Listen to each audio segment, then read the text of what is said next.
بعض لوگ 27 رجب کا روزہ رکھتے ہیں اور اس روزے کو عام دنوں کے روزوں سے افضل سمجھتے ہیں، یعنی خاص طور پر 27 تاریخ کے روزے کا اہتمام، یہ بھی درست نہیں۔ متعدد احادیث سے نبی کریم صلی اللہ علیہ وسلم کا مخصوص دنوں یا تاریخوں میں نفلی روزوں کا اہتمام کرنا ثابت ہے، یعنی ایسا نہیں کہ کوئی دن اور مقرر نہیں، اور دن ہے مقرر، لیکن وہ آپ صلی اللہ علیہ وسلم نے خود کیے ہیں۔ آپ کے بعد کسی اور کو اجازت نہیں کہ وہ لوگوں کے لیے دن مخصوص کر دے کہ اس دن لازمی روزہ رکھنا ہوگا اور اس کا ثواب زیادہ ہوگا۔ متعدد احادیث سے نبی کریم صلی اللہ علیہ وسلم کا مخصوص دنوں یا تاریخوں میں نفلی روزوں کا اہتمام کرنا ثابت ہے، جیسا کہ ایام 20 میں ہر قمری مہینے کی 13، 14، 15 تاریخ، یا ہر سوموار اور جمعرات کو، یہ بھی مسنون ہے کیونکہ آپ نے اس کا اہتمام کیا۔ ذوالحجہ کے ابتدائی عشرے میں پہلے 10 دن یعنی 9، 10 محرم کو، یا پھر کثرت سے ماہ شعبان میں، ان تمام کے بارے میں صحیح اور مستند احادیث ملتی ہیں،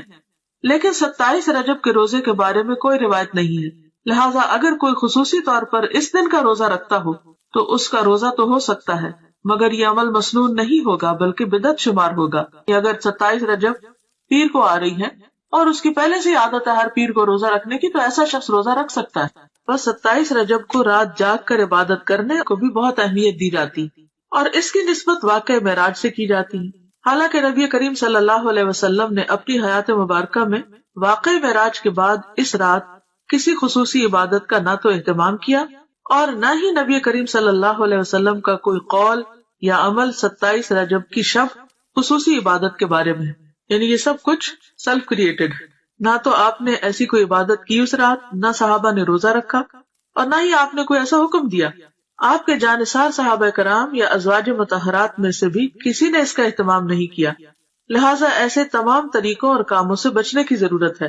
جو دین کے نام پر نبی کریم صلی اللہ علیہ وسلم کے بعد ایجاد کر لیے گئے ہوں، یعنی اپنی طرف سے کسی چیز کی پابندی نہ اپنے اوپر اس طرح فرض کے درجے میں کرنی چاہیے اور نہ ہی کسی اور کو اس کا پابند کرنا چاہیے۔ واقعہ معراج کے ظہور کی حقیقت اپنی جگہ مسلم ہے، یہ واقعہ تو پیش آیا ہے، مگر یہ بھی ایک حقیقت ہے کہ اس کے رونما ہونے کی تاریخ کے بارے میں کم و بیش 36 مختلف اقوال ملتے ہیں، 36 ڈفرنٹ ورژنز ہیں۔ بعض کے مطابق یہ واقعہ ربیع الاول میں ہوا، بعض نے رمضان، بعض نے ہجرت سے چند سال بعد اور بعض نے چند ماہ قبل کہا۔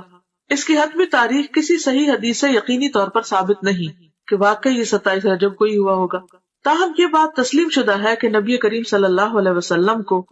مکی زندگی کے آخری حصے میں یہ خاص مشاہدہ کرایا گیا جس میں ہمارے لیے سیکھنے اور عمل کرنے کے بہت سے پہلو ہیں۔